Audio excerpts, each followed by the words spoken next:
Everyone, দেখো আজকে আমি তোমাদের পায়েল। আর আমি আজকে দুপুর থেকে ভিডিওটা শুরু করছি। তো আমি এখন যাচ্ছি হচ্ছে আমার দোকানে।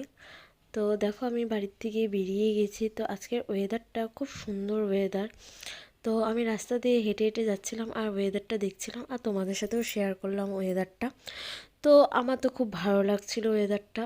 আর সত্যি কথা বলতে এরকম ওয়েদারে না একটু ঘুম ঘুম পায়, তো কোনো ব্যাপার না। তো তারপরে আমি চলে গিয়েছিলাম ব্যাংকে। আমার কিছু একটু দরকারি কাজ ছিল ব্যাংকে, তো সেটার জন্যই আমি চলে গিয়েছিলাম ব্যাংকে। তো ব্যাংকের ম্যানেজার লাঞ্চ ব্রেকে গিয়েছিল, যার জন্য আমাকে একটু ওয়েট করে যেতে হয়েছিল। তো আমি এখানে বসেছিলাম, অপেক্ষা করছিলাম তার জন্য যে উনি কখন আসবে এই ব্যাংকে। তো যাই হোক, উনি লাঞ্চ ব্রেক সেরে আমার কাজও হয়ে গেল। তারপর আমি ব্যাংক থেকে বেরিয়েই গেলাম। বেরিয়ে যাওয়ার পরে আমি আমার দোকানের দিকে রওনা দিলাম। তো তারপর আমি দোকানে চলে এসেছি, আর দোকানে বসে বসে সেরকম কাস্টমারও ছিল না। তাই আমি রাস্তার লোকজন দেখছিলাম আর ভিডিও করছিলাম। তো রাস্তাঘাটও দেখো কত ফাঁকা।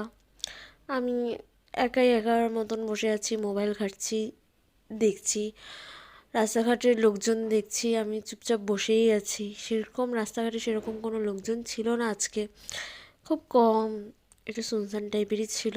তো তারপরে আমি দোকানের কাজকর্ম সেরেই সন্ধ্যাবেলা আমি চলে যাচ্ছি বাড়িতে দোকানের কাজ সেরে। তো দেখো সন্ধ্যাও তাও হয়নি এখনও, আমি একটু বিকাল বিকাল দিকেই বাড়ি চলে গেছিলাম।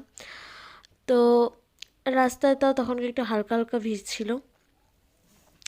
তো দেখো, আর আমি তখনও হেঁটে হেঁটে যাচ্ছিলাম। আমি ক্লাবের মোড় থেকে টোটোতে উঠবো, তো সেটা আর তোমাদের সাথে শেয়ার করা হয়নি। আর রাস্তায় এক জেঠুর সাথে আমার দেখা হয়ে গেছিলো, তো ওনার সাথেই একটু কথা বলে নিচ্ছিলাম।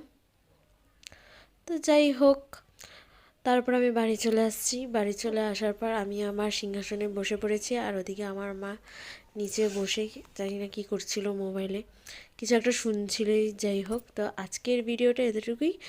Bye bye.